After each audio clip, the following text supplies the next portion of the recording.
తెల్లవారి AICC office నుంచి వారి శివయాత్రకు బయలుదేరడానికి అన్ని ఏర్పాట్లు చేసినప్పుడు వారి వాహనంలో కూర్చోవడానికి నన్ను ముందుకు పిలిస్తే నేను అక్కడికి వెళ్ళి నించున్నాను.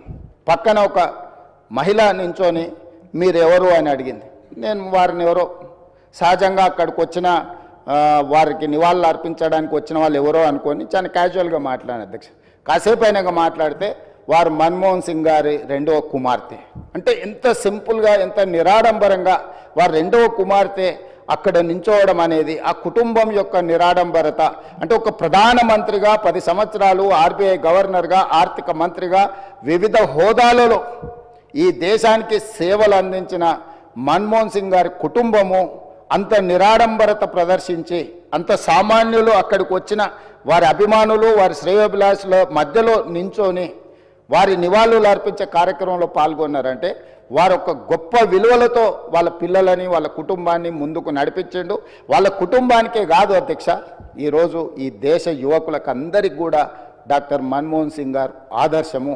వారి ఆదర్శాలను తీసుకొని వారి మేధోశక్తిని మన యువత అందిపుచ్చుకొని వారు ఇచ్చిన అవకాశాలను మనం ఈరోజు ప్రపంచానికి సేవలను అందించే ప్రపంచాన్నే శాసించే స్థాయికి ఈరోజు మన దేశం ఆర్థికంగా నిలబడ్డది అధ్యక్ష.